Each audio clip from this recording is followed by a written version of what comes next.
ప్రస్తుతం మనం ఉన్నటువంటి ప్లేస్ ఓఆర్ఆర్ లో బచ్చుగూడ అనే ఏరియా. ఇది వచ్చేసి సుల్తాన్పూర్ పటాన్ చెరువు మధ్యలో ఉంది. సో ఇక్కడే ఈరోజు ఉదయం ఏదైతే cantonment MLA Lasya Nanditha car accident అయిందో అదే ప్లేస్ ఇది. అందుకే మీకు చూడండి యాక్సిడెంట్ హెడ్ అని చెప్పేసి పెట్టి పోలీసులు మొత్తం రిస్ట్రిక్ట్ చేశారు ఇక్కడి నుంచి వెళ్ళడానికి లేకుండా ఓఆర్ఆర్ మీద. తర్వాత ఒక్క విషయాన్ని మనం ఇక్కడ క్లియర్ కట్ గా అబ్జర్వ్ చేయొచ్చు. జననీ ఎస్టేట్స్ ఫార్మ్లాండ్స్ చందనవాలి స్క్వేర్ యార్డ్ 2299 మాత్రమే. మనకి టైర్ గుర్తులు కనిపిస్తా ఉన్నాయి. అటు సైడ్ నుంచి ఇటు కంప్లీట్ గా ఇలా రాసుకుంటూ టైర్ వచ్చేసింది. మీరు ఒక్కసారి చూడండి.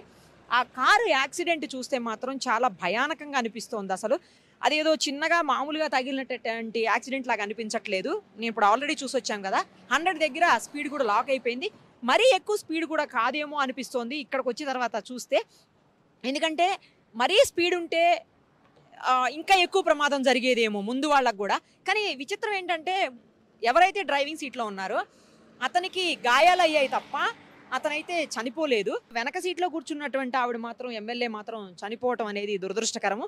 ఇంకోటి ఆవిడ సీట్ బెల్ట్ పెట్టుకోలేదు అనేది కూడా క్లియర్ కట్గా అందరూ చెప్తా ఉన్నటువంటి విషయం. మనం కూడా కారులో చూసాము ఆల్రెడీ. సీట్ బెల్ట్ వెనకాల సీటుకి మనం కూడా రెగ్యులర్గా చేస్తూనే ఉంటాం ఆ పని. మనం వేసుకోకుండా అది సౌండ్ వస్తుందని చెప్పేసి వెనకాల నుంచి వేసేసి వదిలేస్తాము.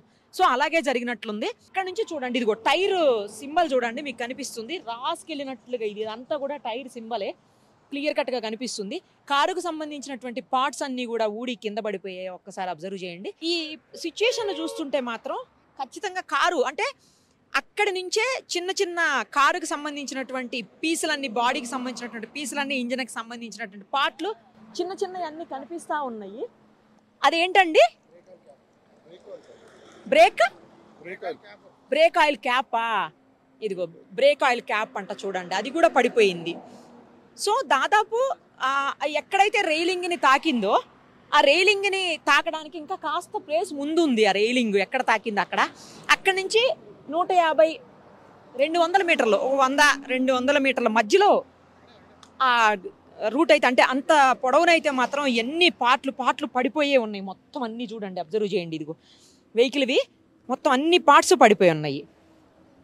సో మనం ఇందాక వెహికల్ కూడా చూసాము. ఇదిగో ఆ లోపల ఉన్నాయి కూడా చూడండి, చిన్న చిన్న చిప్పులు లాంటివి కూడా పడిపోయినాయి ఇంజన్లోవి మొత్తం.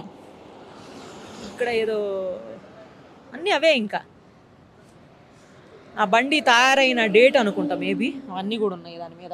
ఇక్కడ చూస్తున్న దాని ప్రకారం మనకేమనిపిస్తుంది అంటే వెహికల్ ముందే దేన్నో వేరే వెహికల్ హిట్ చేసింది. ఆ హిట్ చేసిన తర్వాత అది ఇట్లా కింద రాసుకుంటూ రుద్దుకుంటూ సైడ్కి వెళ్ళిపోయి రైలింగ్ని గుద్దిందేమో అనేటువంటి పరిస్థితి అయితే ఉంది. ఏంటండి అదేంటండి? ఇదేంటి లైట్ వా? ఇవి లైట్ ఇది కాదు, ఇలాంటి ఎల్లో పీసెస్ కూడా చాలా కనిపిస్తున్నాయి అని చెప్తున్నారు ఇప్పుడు వీళ్ళందరూ కూడా. తర్వాత ఇది ఏం పార్ట్ అండి? లైట్, హెడ్ లైట్ కదా. అదే చూడండి, కారు హెడ్ లైట్ ఇది. మనం ఇందాక చూసాం కదా, కారుకి అసలు ఏమీ లేవు. ఫ్రంట్ పార్ట్ అంతా మొత్తం ఎగిరిపోయింది, అసలు ఏమీ లేదు, కంప్లీట్గా డ్యామేజ్ అయిపోయినటువంటి పరిస్థితి. ఇది లెఫ్ట్ సైడ్ హెడ్ లైట్. ఎందుకంటే ఈ లైట్ ఇటు సైడ్ వస్తుంది కాబట్టి ఇది లెఫ్ట్ సైడ్ది. పార్ట్లన్నీ విరిగిపోయి పడిపోయినటువంటి పరిస్థితి. ఇగో చిన్న చిన్న చిన్న చిన్న పార్ట్స్. నేను ఇందాకే చెప్పాను, 100 నుంచి 200 మీటర్ల డిస్టెన్స్లో మొత్తం అన్ని పార్ట్లు ఇక్కడ పడిపోయి కనిపిస్తున్నటువంటి సిచ్యుయేషన్. ఇక్కడి నుంచి అంటే అంత దూరం కూడా మేబీ ఒకళ్ళు ఎవరో చెప్పడం అయితే, మరి ప్రత్యక్ష సాక్షులు అయితే ఎవరు కనిపించట్లేదులే కానీ ఈ టైంలో. ఎందుకంటే మార్నింగ్ 5:15, 5:20 అరౌండ్ జరిగిందని చెప్తున్నారు ఆ టైంలో. సో ఇక్కడైతే ప్రత్యక్షంగా చూసిన వాళ్ళు అయితే ఎవరు లేరు. ఒకళ్ళు చూసినా కూడా ఎవరు చెప్పరు కదా, వెళ్ళిపోతూ ఉంటారు. మళ్ళీ ఎందుకు రిస్క్ మనకని చెప్పేసి వెళ్ళిపోయే పరిస్థితులు ఉంటాయి. ఇంకొకటి ఏంటంటే ఆగి చూసే పరిస్థితి కూడా ఉండదు, వాళ్ళు కూడా స్పీడ్లో వెళ్ళిపోతూ ఉంటారు. ఇప్పుడు 120 ఉంది కదా ఇక్కడ స్పీడు, సో అదే స్పీడ్లో వాళ్ళు కూడా పోయేటువంటి పరిస్థితి ఉంటుంది. సో మొత్తం అన్ని మిర్రర్స్ అయితే అసలు రోడ్డు మొత్తం అవే పడిపోయి ఉన్నాయి. ఎక్కడ అసలు గ్యాప్ లేకుండా ఈ 100 నుంచి 200 మీటర్ల మధ్యలో ఎక్కడ గ్యాప్ లేదు, అసలు కంప్లీట్గా అవే పడిపోయి ఉన్నటువంటి సిచ్యుయేషను.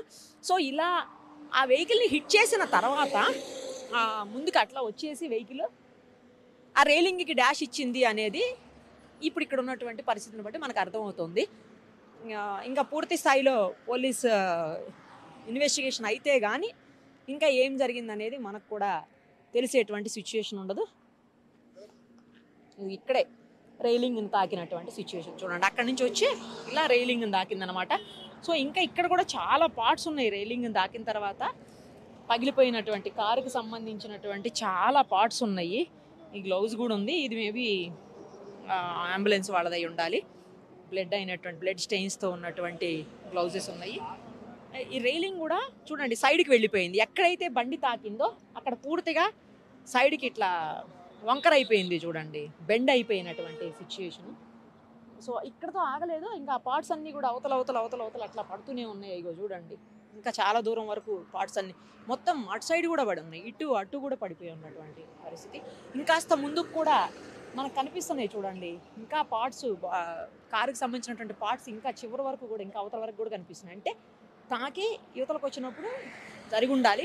ఇంకొకటి ఏమని వినిపిస్తుందంటే, ఇది అనుమానాస్పదమే, మరి అది ఎంతవరకు నిజమో తెలియదు, కానీ ఏమని వినిపిస్తోందంటే బండి హిట్ చేసి వేరే బండిని హిట్ చేసి ఆ బండికి పట్టుకొని కొంత దూరం, ఒక 100-150 మీటర్ల దూరం అవతల పెద్ద బండి ఈడ్చుకొని వచ్చిందని చెప్తున్నారు. అది సిమెంట్ మిక్సర్ లాంటిది అని చెప్తా ఉన్నారు. ఏదైనా కూడా పెద్ద వెహికల్ అది. సో టిప్పర్ కానీ సిమెంట్ మిక్సర్ కానీ అయి ఉంటుంది అంటున్నారు. ఎందుకంటే కారు మీద మనకు కూడా సిమెంట్ కనిపిస్తూ ఉంది, మొత్తం అంతా డ్రై అయిపోయిన సిమెంట్ కనిపిస్తూ ఉంది. సో అందుకని చెప్పేసి అదే కావచ్చు, దానికే తాకిందేమో అని కూడా కొంత వినిపిస్తూ ఉంది. పూర్తి స్థాయిలో ఎంక్వైరీ అయితే, ఎందుకంటే ఇంకొక బ్యాడ్ ఏంటంటే ఈ ఏరియాలో ఎక్కడా కూడా సీసీ కెమెరాస్ లేవు. మరి సీసీ కెమెరాస్ లేకపోవడం కూడా అంటే కొంచెం ఇన్వెస్టిగేషన్ లేట్ అవ్వడానికి కారణం అని చెప్పుకోవచ్చు. పోలీసులు ఎట్లయినా పట్టుకుంటారనుకోండి, నిజంగా వేరే వెహికల్ హిట్ చేసిందా, వాడు పారిపోయాడా, అవతల హిట్ చేసిన వాడు పారిపోయాడా అనే యాంగిల్లో కూడా పోలీసులు ఎంక్వైరీ చేస్తారు, దొరుకుతారు, ఖచ్చితంగా దొరకబడతారు పోలీసులు. బట్ సీసీ కెమెరాలు ఉంటే ఏంటంటే కాస్త త్వరగా అయిపోతుంది ఇన్వెస్టిగేషన్ అనేది, త్వరగా అక్యూజ్ని పట్టుకోవడానికి అవకాశం ఉంటుంది. ఏది అయినా కూడా మరి ఇక్కడ చూస్తుంటే అయితే పెద్ద స్పీడు, మనకు అక్కడ లాక్ అయింది కూడా 100 కాబట్టి స్పీడ్ కూడా కనిపించలేదు. ఏదైతే పర్మిటబుల్ స్పీడ్ ఉందో ఇక్కడ ఎంత పర్మిట్ చేస్తుందో ఈ రోడ్డు అంతే స్పీడ్లో ఉంది వెహికల్. మరి తర్వాత ఇంకొకటి, అది XL6 కాబట్టి ఎక్కువ స్పీడ్ పోవడానికి కూడా ఉండదు. 100, 110, 120 బాగా అయితే అంతకంటే ఉండదని చెప్పి ఈ రోడ్డు కూడా 120 పర్మిట్ చేస్తుంది. సో అలాంటప్పుడు మరి స్పీడ్గా లేకున్నా కూడా వెనకాల నుంచి వచ్చిన వెహికల్, ఫాగ్ కూడా ఉందంటున్నారు కాబట్టి ఆ టైంలో అది జరిగి ఉంటుందా, లేకపోతే వాళ్ళు ఒక ప్రైవేటు కార్యక్రమానికి, ఫంక్షన్కి అటెండ్ అయ్యి వస్తున్నారని చెప్తున్నారు కాబట్టి నిద్ర లేకపోవటం వల్ల ఏమైనా అది కూడా ఇష్యూ అయిందా, ఇవన్నీ కూడా ఆ ఆకాష్ అనే అతను డ్రైవర్ ఎవరైతే పిఏ ఉన్నారో అతను కోలుకుని హాస్పిటల్ నుంచి బయటకు వస్తే కానీ ఇంకా పూర్తి స్థాయిలో క్లారిటీ రాదు పోలీస్ ఎంక్వైరీలో. ఏది ఏమైనా కూడా ఒక యంగ్ ఎమ్మెల్యేని కోల్పోయినటువంటి పరిస్థితి తెలంగాణ రాష్ట్రం. 1 year కూడా అవ్వలేదు వాళ్ళ ఫాదర్ చనిపోయి, ఇంతలోనే గత మేలో ఆ ఇన్సిడెంట్, మళ్ళీ ఇంతలోనే ఈమెడ చనిపోవటం, ఈ అమ్మాయి చనిపోవటం కూడా, ఈ ఎమ్మెల్యే చనిపోవటం అనేది ఆ కుటుంబానికి, కంటోన్మెంట్ ప్రజలకు, అలాగే తెలంగాణ రాష్ట్రానికి కూడా తీరని లోటు అని చెప్పాలి. ఎందుకంటే 3 నెలల్లో 3 ప్రమాదాలు ఆల్మోస్ట్ ఆమె ఎమ్మెల్యే అయిన దగ్గర నుంచి కూడా. డిసెంబర్లో ఒక ప్రమాదం, మళ్ళీ ఈ నెల 13వ తారీఖునే ఇంకో ప్రమాదం, ఈరోజు ఈ ఇన్సిడెంట్. చివరికి ఆమె ప్రాణాలు కోల్పోయినటువంటి పరిస్థితి. ఏది ఏమైనా పూర్తి స్థాయిలో ఇన్వెస్టిగేషన్ అయితే కానీ నిజానిజాలన్నీ కూడా బయటికి రావు.